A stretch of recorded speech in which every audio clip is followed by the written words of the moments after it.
Okay, so we have Sherfane Rutherford from Cricket West Indies B team. Congratulations on the amazing performance today, the first one of the tournament, almost right before the end. So just talk about your performance, talk about your team's overall performance, and what you're going to do now to prepare for the championship match. Well, first of all, I want to back off making it possible, and going into the finals, continue our preparation. Well, first of all, today I was under a little confidence. Coming into this game, I know I had to score some runs, so I backed myself, backed my ability, and it paid off today. Go ahead. Tasneem, Gorilla Cricket, London. Congratulations on an excellent performance. What kind of mental strength does it take to come in when you're 11 for 3 and batsmen like Greaves, who have been incredibly consistent this whole tournament, haven't performed, and you come in and you know you have to make a big score? Well, it's confidence, because losing the wickets, I could have said, slow down, but in our meeting, our coach always told us one thing, that no matter the wicket, just always back yourself, be confidence, and that will work for us.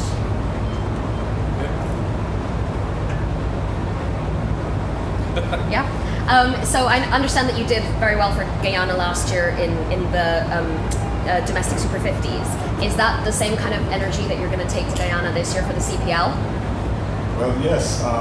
Nothing will change. And even I want to go with more performance into the CPL and have my team in any way that I could. Anybody else? Colin, go ahead. Wake up at you. Super 50, you made your name as a bowler. You come to GT20, you open batting, today coach, to batting middle order. How is your mindset adjusting as a batsman, batting all these different positions for the last 6 months?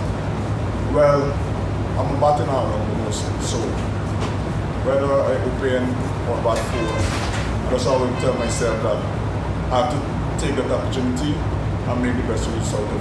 So it's a bit of adjusting, but it's all about stay focused and go through the process. Yeah, congratulations on the innings. I just want to ask you, you had a big run rate that you had to catch up with, but at the same time you weren't hitting every ball, you were still rotating the strikes. So was that part of your plan? Yeah, well, I was batting with Nicholas Pura, and I know that he's one of the cleanest hitter of the ball. So I tell him that I'm going to try to bat around him more. You could go after the bowling, and if anything, I will catch up and try and bring the game close as possible to the end for the rest of the batsmen that have to come. In the last over, with 13 to win, were you a bit nervous that Skipper Bremer was going to have so much strike, or were you confident you could hit the runs if it came down to it? Oh, I wasn't that nervous. I know he could do it because he's a very good player of spin especially. So I wasn't that nervous, but coming down to the last ball, I was kind of, but it all come out in the end, that the big one. So a lot of boundaries, a lot of 4s, a lot of 6s, very high strike rate in your innings. What does it mean to have the first century of an inaugural tournament? Well, it's a very good feeling. Because I started the tournament very slow. I wasn't getting that start. I got to start it out. So I was telling myself that before the tournament out, after at least get a big score and help my team. And today was a perfect day. Anyone else? Hello to everyone, another exciting episode of Match Point by Dr. Adnan, and we are in day number 13 of Global T20 Cricket Canada, the first ever of its own kind here in North America. This is the very first edition have been run by the cricket group Mercury, and I have told you previously that this would go on for the next 20 to 30 years according to the contract, and we are here at the very end of the tournament. So today it was a big day two matches have to be played, one at 11 o'clock as I told you yesterday and one at 4. The first one to be played was the first match, which was the qualifier. That was between the top two teams of the tournament, and those top two teams were surprisingly Cricket B West Indies were on the second, and the first team was the Vancouver Knights. And the second match, afternoon match, 4 o'clock, actually that was the repetition and the action replay of the game we saw yesterday. I mean, Winnipeg Hawks versus Edmonton Royals, but this was Eliminator. So one who will lose have to go home. But before we discuss the two games, I'm not alone today in the match point, and I'm having Mustafa Ismail, sports journalist, with me from India and Dubai. Yes, Mustafa, Assalamu alaikum. How are you? Walaikum salam. I'm doing good. Doc Saab, how's everything? How are you? Yes, everything is going good and the cricket spirit is good, and we saw some fantastic, extraordinary two matches. What about the games? Absolutely brilliant. I think the first game was the match of the tournament for me by far. Not only was it high scoring, but the quality of cricket we saw on display in the first game was absolutely brilliant. I enjoyed it. What about you? Yep, it was extremely fantastic game. So going to the first game, Mustafa, if we see, so that was all about the qualifying match, the Vancouver Knights versus Cricket B West Indies, and after they won the toss, they put the opposition into the bat, while the Kedwick Walton was the top of the line with 54 brilliant innings on the 24 balls, and Chris Gale, who was earlier Chris Fail, and finally his bat started giving runs and he made a 50. Yeah, he did. He made 50 of 44 balls. But what I noticed about his innings was he played an anchor. It wasn't a typical Chris Gale innings. You know, you expect Gale to come out and hit sixes and fours. That's what Walton was doing. But actually, Gale was playing the anchor role, single double. He wasn't connecting as you would like Gale to connect. But but one thing he did good was that he kept the wickets intact. So the likes of Babar Hayat and Andre Russell, they could come in and smack the ball. So it was a different role from Gale, but it was something which I enjoyed because something unique, you know what I mean? Yeah, what he's doing in the Kings 11 Punjab and what he is doing in the Royal Challengers Bangalore earlier in the Karachi Kings, right, he is, Mustafa is actually saying perfectly, because we didn't see the typical Gale innings. It was not the typical because he was sporting on the other end, but even then he made the 50s. And then Mustafa, the excellent knockdown, the order for the Dusen and Babar Hayat to accelerate. Yeah, that was absolutely really good knocks from both of them. I think they had the license because they knew Gale is at one end. They knew that even if they lose their wicket, there will be other hitters, so they took their chance. And both of them, you know, they've played a few knocks in this tournament which have been decent. And you saw again they found the boundary with these, and it helped Vancouver get such a high score. Otherwise, they wouldn't be able. Yeah, and the score they made in the given quota of 20 overs was 215 for the loss of 6 wickets, and the target which was given to the Cricket B West Indies, which is known to be the giant killer in this tournament, the target was 216. And would you believe what they did it? They did it in a style. Wow, take a bow. And they chased it, and I was not believing when I was coming back and I was driving back to the stadium. I was not believing, and especially when the 3 early wickets fell down. It was so tough. It was so tough. But you see the commitment of guys. I had to pinch myself, to be honest. When I was 11 for 3, I was just waiting to see when it'll wrap up. I had no idea that they're going to chase this down. I never thought they would, especially for 11 for 3, like you said. But then Rutherford and Puran, they just batted outstandingly. And youngsters, they're like only 19, 18 years old. And the way they batted was, especially Rutherford, it wasn't like they were trying to hit every ball slog. It was a small ground. They could have tried to hit every ball, but they were rotating the strike well. They knew that they didn't want to play dot balls and just swing and miss. So they rotated the strike, but then the big overs came and they just batted brilliantly. The power was amazing. One shot, Rutherford, he hit it and it came to the media box, and I was there, and I could still see like some marks. It just shows the power these youngsters have and the confidence, you know what I mean? Like they're just 19, 20, they're playing against seniors of their own team, like Andre Russell, Chris Gale.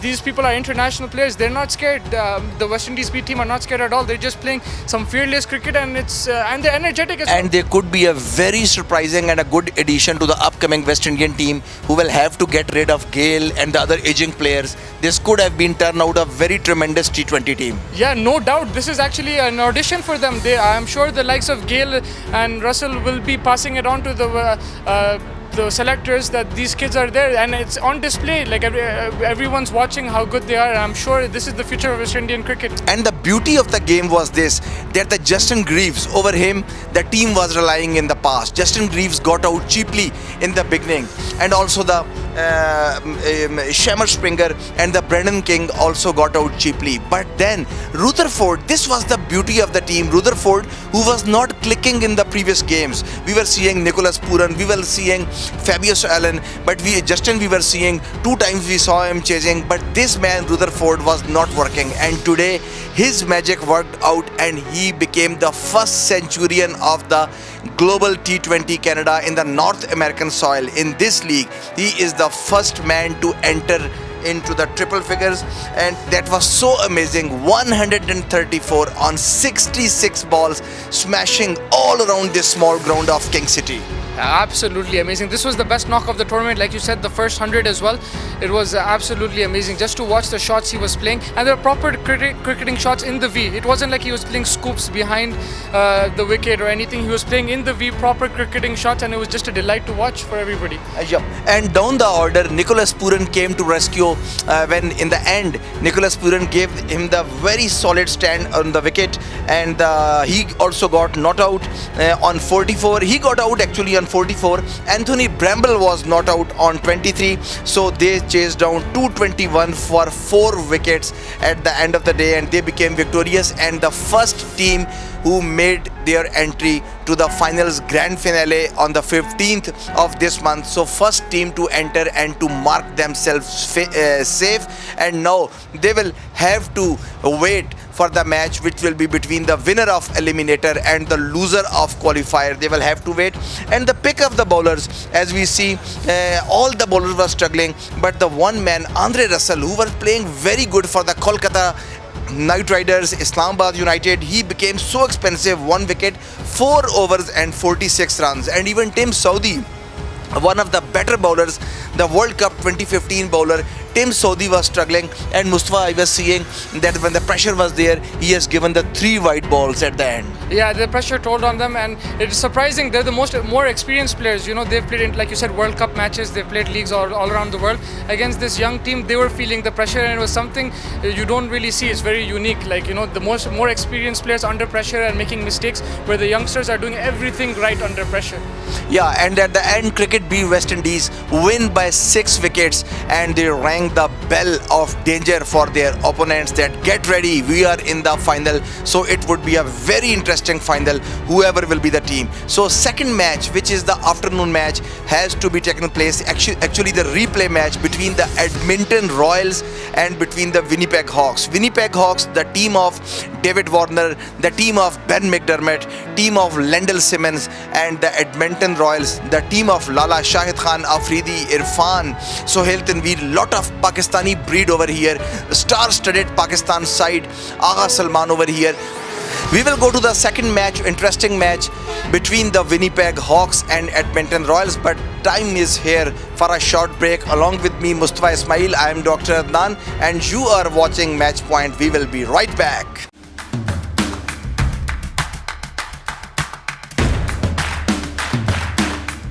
Okay, so we have Shahid Afridi here from the Edmonton Royals. So Shahid, just talk about the team's performance and your play today.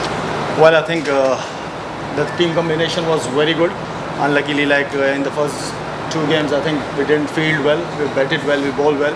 But I think sometimes it's very difficult to bowl pitch like this. But I think as far as my performance is concerned, I think that was 0. And what I said before in the tournament, that I'm here to see myself where I'm standing as fitness-wise. But I think I need some more rest and some more rehabilitation as well. The Steam Saudi Gorilla Cricket London. Lala, it was a good team, a very well-rounded bowling team. The batting fell a little bit short. I understand that you bought a Super 9s team locally, the Shahid Afridi Club. Yeah. What do you see your role in developing cricket in Canada? I think last time when I met the mayor of Toronto, I think he told me to do something for cricket here. So I said, okay, then I will go with the team club, and that what Amin is running very well, mashallah. And That's what he said, that maybe in the future we're gonna give you the cricket ground, so it's good for the cricketers here. This tournament is very good, especially the players who want to show their skills. So there was a great opportunity to them and show them. Local players in your teams, how do you rate them and what's your opinion on them? I think local players are very good. I think I know some of the players, they didn't get the chance, but in the practice session I saw them very good pacers, good physique, fit enough. And I think maybe in the future, if they play and they focus and they play and look after themselves, so I think they will definitely gonna play for their teams. Shahid, I'm not sure if you answered this question at some earlier point in the tournament, but you were supposed to be the captain of this team. Is there any reason why you stepped down from the captaincy? Yeah, because I was not totally 100% fit, so that's why I didn't take a chance. Captain should be always set example for others. So I was not fit, and that, like what I said before, that I want to see myself where I was standing. I think Suhail Tanveer was the best choice, and I think I told them, give me a rest. I don't want to play. I'm not 100%, but they still want me to play. So I think it's fine. I'm enjoying myself.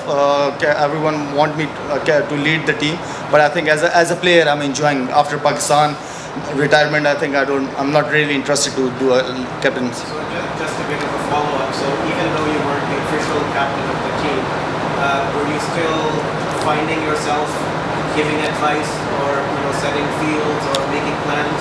Sometime wherever the captain need me, if they want my advisors, so definitely I participate in that. Lala, there was some good performances. No, apologies. Yeah. Islam. I just want to ask you about playing cricket in Canada. How did you enjoy it? You played in the Sahara Cup as well. And do you think there's going to be future matches here, international matches? I think if you want to succeed this league, I think it's not.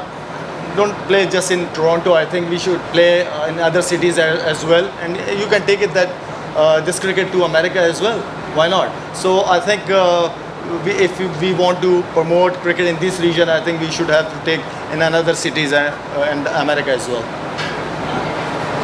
Shahid, have you seen enough of you in Toronto? Are you going to come back? And any words on the recent matches where Pakistan defeated Australia? Good combination. Were you happy to see that? I think so far it's so good. I think mashallah under Sarfaraz captaincy the team is leading very well. I think very good, and I think Mickey, the way he's taking the team and supporting the youngster is a good sign. Some big performances from players that a lot of people might not have heard of or seen before, like Abba Salman, Agaz, and Sheman as well. What advice do you have for players who are starting at their careers, how they develop themselves? I think on this stage they don't need advice. They just focus what they're doing and give 100%. Thank you. Thank you. Welcome back on the Match Point. We welcome you on the Match Point on E-Awaz, and we are discussing the second match of today in the Global T20 to be played on the King City, 40 kilometers north of Toronto, and the important match in which one team will have to go home. The match was actually the action replay of yesterday. The match was between Edmonton Royals and Winnipeg Hawks. So this is a classic eliminator. The loser will have to go home and the winner will have to meet the Vancouver Knights. So what's up next? The match was very interesting, and the Winnipeg captain David Warner, after winning the toss, put the opposition once again into the bat, and Edmonton Royals came to the bat, and we were failed to see, Mustafa, the classics of the Luke Ronchi. Yet in this tournament I have not seen the typical Luke Ronchi, and today I was expecting that if typical Luke Ronchi magic works, it will be far difficult for the David Warner's Winnipeg Hawks to save the match. But unfortunately Luke Ronchi got out cheaply on 25 after facing 14 balls. Yeah, absolutely. He got off to a good start. He was finding the boundary, but I think he just has not adjusted to this Toronto pitch. It's not been the best pitch anyway, but yeah, I think he likes the ball coming onto the bat, the bounce and everything, like in New Zealand. And he hasn't, what he showed in the PSL, he hasn't showed here at all. It has been a disappointment. Like you said, if he got going, he can score hundreds even in a T20 match. So like you said, yes, it has been disappointing. But they had a good start. The Ronchi and Fletcher, they both got off to a good start. going 10 and over in the first 6 overs. Both were finding the boundary with ease, but then after Ronki left, Agha Salman came and he was... Agha Salman came and brilliantly he played. Agha Salman was so impressive in this tournament with the ball, with the bat. In the one match, he was man of the match also. Second match, which they lost, the replay match yesterday, in that also Agha Salman hit the 50. And this match also he was going to hit 50. And Mustafa is absolutely right, I agree with you. When he was playing along with the Fletcher, the things were going very smooth. And Agha Salman making the 44, but very unfortunate that he got out. But then when Fletcher was playing along and the Shahid Afridi, I think the major turn came in the game because Lala came and there was some, I think, misunderstanding and the set batsman got out and all the team went into the imbalance. Yeah, that had to be the turnaround because Agha Salman, he was playing amazing, 44 of just 18 balls. Even when he got out, they were still on in the front seat, and I thought they'll make 215, 220 like the first game. Agha Sahab was very unhappy. I was seeing he was smashing the bat on the pad. Yeah, he was, because the shot was it was a poor shot, you know, and if he just played a bit more sensibly, he would have crossed 50 easily and probably got them to a 220 score. But still, their score was pretty decent, but the turnaround has to be the Fletcher run out. Afridi was a wrong call from him, but that was a turnaround because Fletcher was also the in batsman and he was batting really well. After that, they just depleted and the Winnipeg took full advantage of that with the ball. So the Shahid Afridi, the misunderstanding, and he came out and what he did with the Agha Salman, the same thing, the magic was not at all working for the Edmonton Royals, and Shahid Afridi also messed up into another run out, and this time he was himself, and Shahid Afridi, he was out cheaply on the 5 after facing 8 balls, and then Farhan Beharuddin and Shaiman Anwar, the UAE and the Springbok came with 18 and 16 down the order, but I think that was not enough to make and to post the huge total that should have been necessary for the eliminators. Yeah, absolutely, especially with the start they got. They were going more than 10 runs and over, probably around 12, and they should have got at least 200. That was probably the minimum on this pitch. And that would have been very tough for the Winnipeg Hawks. We would have been seen very exciting game, challenging game. Yeah, absolutely. It would have been really difficult because as soon as you get 200 on the board, that mental pressure kicks in, and Winnipeg might have got scared a bit and made mistakes. But 180 on this pitch, especially after watching the first game, and with Warner now starting to hit form, it wasn't probably the best score. And Edmonton will be very disappointed with the way they ended the first innings. That's probably cost the game. And the turning point was, like you said, Fletcher's run out. Right? Yeah, Fletcher's run out because the whole proportion and the momentum of the game shifted out in the balance in the favor of Winnipeg Hawks. Absolutely. And down the order, Mustafa, I was amazed that a big Irishman, Kevin O'Brien, he is also a massive destructor of the opposition.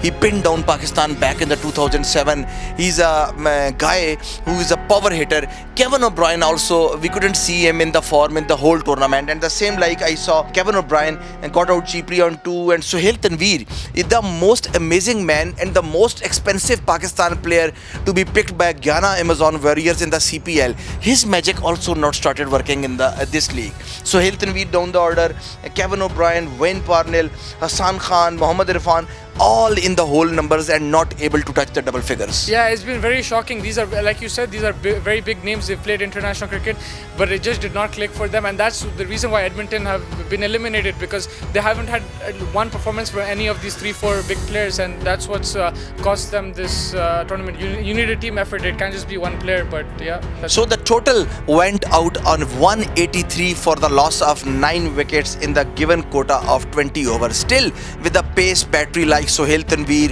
and Irfan with a Pakistan pace and typical Hassan Khan, we were expecting that this could have been the challenging score, and this could have been the turnout game, and it was a defendable target with this kind of bowling. And even Shahid Afridi himself is unorthodox and he can bowl leg breaks and the quicker ones. We were expecting it would have been a tough match, but the one man in the form and the powerhouse of Australia, the green baggy cap David Warner, he punished them in a style along with the junior McDermott, Ben McDermott, and we were expecting something not to be happening for the fortunes of Edmonton Royals, but Winnipeg Hawks did it in style. But before going to the Winnipeg Hawks, I may tell you that the pick of the bowlers were Rayad Imret. Rayad Imret with the 4 overs, he threw away 4 wickets for the 28 runs. while Ali Khan, the American hero, USA hero, was little expensive with a 4 overs, 1 wicket and 38 runs. But none of the other bowlers was impressive. Lendl Simmons, 4 overs, 1 wicket and 33 runs. Even Lendl Simmons was not quite fit, as yesterday he injured his thumb. Today he was not fully fit, but it was good and encouraging to see him back for the team. Yeah, it was very good. He's a pretty good player, and he contributes both with the bat and now you see with the ball. Even yesterday he took a couple of wickets which were very important. So Simmons is a crucial part of this team. And David Warner, coming back to the powerhouse of Hawks, David Warner bat was not throwing away runs. As we saw Steve Smith, the dejected Australian captain, the very first game, which was the record total 228, was chased by Toronto Nationals. We saw Steve Smith and Darren Semi making the runs. But so far, until before yesterday, David Warner's bat was not scoring runs. But yesterday was the day when first time David Warner scored, and today these are the signs of a big player. Running and doing score in the important games, in the knockout games. This is the beauty of Team Australia. Performing in the pressure game, crunch game, performing in the game on the top, and attack the opposition and never let them come back in the game. And the formula worked the same for this Aussie. David Warner, magnificent 55 on 36 balls, and then Lendl Simmons also making 20 on the 22 balls, 33, and then came the Ben McDermott, Junior McDermott, the whole family of McDermott, the only batsman in the huge family of McDermott, and he did it and he showed why he is the batsman in the whole McDermott family. And he made magnificently 65 on 39 balls, and he remained the man of the match. Yeah, what an innings McDermott played. It was a pleasure to watch. He was smashing the ball to all parts of the ground, and that was the key. And honestly, what you're saying about David Warner, I completely agree. Yeah, he's a big match player, and he showed it. He didn't do anything this whole tournament, and just before the playoffs yesterday, he scored a 40-odd innings, and then today, when his team needed it, he scored a 50, and that set up the chase for them. And then McDermott came and finished it. Of course, he batted magnificently as well. So it was, that innings was also. And he rang the danger bell for the cricket B West Indies, or either for the Vancouver Knights. It's a danger bell for them. David Warner, signs of David Warner coming back into the form. Yeah. It could have been dangerous to any oppositions, whether they are against the Sunrisers Hyderabad, or whether they are against the Sydney Sixers, or whether they are against Australia, Team Australia, or whether they are against the Winnipeg Hawks. So at the end, Mustafa, match became interested. Mark Dial, he got out on 12 when Darren Bravo came, he was playing 6 on 6, not out, but then it was run a ball, and surprisingly we were told that Shahid Afridi will not bowl because of his backache, but suddenly he was given the ball, and the first ball was the dot ball, and then suddenly the bye runs. Don't you think little bit unlucky? Edmonton Royals was unlucky, but it would have also been the bad luck if Winnipeg Hawks would have lost the match. They really played like the champs. Yeah, of course, like Winnipeg deserved this victory, but I think the Edmonton missed a trick. I think Afridi should have bowled earlier, because the way he bowled the last over, he was beating the bat. He bowled maybe just one bad ball, otherwise he was beating the bat. He should have bowled earlier, because there's nothing to lose after with 4 or 5 overs to go. If they brought him in the second or third last over, maybe he would have picked up a couple of wickets and put more pressure, but the last over was a bit too much. But yeah, Winnipeg were far the better team. Even in the field, you could see the energy. David Warner and all the boys, they were backing each other on the field. Edmonton didn't have that body language, the positive body language that Winnipeg did, and they were deservedly they go into the next match, and whoever wins that will go into the final. So it's a virtual semi-final. So the next game now, what's next now, Mustafa? Tomorrow is a rest day, and then the very important game, the Eliminator, the second Eliminator. The one who will lose the game, they will have to go out. So the match is in between the Knights and between the Hawks. So what's up? What do you think? David Warner versus Chris Gayle. It's going to be a cracker of a match, I think. Warner versus Gayle. Vancouver, they don't have the same energy as Winnipeg, but they have the skill. You see Andre Russell with the bat, with the ball in the field. Calcutta Knight Riders, Islamabad United, a terrific form, man in the CPL, he's in big form. Yeah, he's Superman when it comes to these T20 leagues. He's amazing. So it's going to be a really good match. But I think David Warner holds the key again for Winnipeg. If he performs, if he can score a 50, because his 50s are not just run a ball, they're like in 30, 20 balls which can change the shape of the match. So his form will be important. And then for Vancouver, it's their bowlers as well. I think they have slightly stronger bowlers than Winnipeg. But on this, like we're so far at this tournament, it's just on that day, whoever has a better day will win, I think. I'm going for Winnipeg just because I think Warner has that ability as a captain to charge his team up and get them ready. Whereas Gale he's an amazing batsman, no doubt, but like he probably calm and quiet, not giving the expressions. But you are right that Winnipeg Hawks finally did it in style, and they are in a very nice rhythm and in the winning combo. So they will have an edge on the Knights because they are in the winning position. They are in their morale is up. Their last 3 games were terrific and excellent, and coming already from the Eliminator, so their morale will be up than the Knights. Yeah, of course. And you saw after the Vancouver game, the Knights game today, you saw the players were deflated. Andre Russell was standing at long gone, and he sat down. He was upset. You could see that it hurt them, the loss, especially after posting 215. You don't expect to lose the game with 11 for 3. You don't expect to lose the game, so they'll be hurting Vancouver. And now it'll be interesting to see how they pick themselves up. Can they pick themselves up and move on to the next game? If they take baggage from this game, then they won't be able to win that game. So in short, at the end, it's time to say goodbye. But before we give you the final verdict, that today the Cricket B West Indies team became the first team to reach the grand finale in the qualifiers, and they beat the Chris Gale's team, Vancouver Knights. And Vancouver Knights will now wait for the today's champions. That was the Eliminator. Winnipeg Hawks eliminated Edmonton Royals out of this tournament along with the Montreal Tigers and Toronto Nationals. Now tomorrow is a rest day, and day after tomorrow, when the play will be resumed, at that day a very crunch game and a very crucial game, the weekend game, lot of crowd is expected, and that will be between the arch rivals Winnipeg Hawks versus Vancouver Knights. Mustafa, pick your team. I'm going for Winnipeg in that game. What I can't say now Vancouver Knights because he's already said, but Winnipeg Hawks is obviously is a powerhouse and more prone to win the game. Till then, you need to tune into the EOA's Match Point by Dr. Adnan, and when we will come back day after tomorrow, we will tell you what is going on the pitch and who is winning the toss and what are the probabilities, what are the strength and what are the weakness of both the teams. Till then, we have to sign off from here. Take care and bye-bye.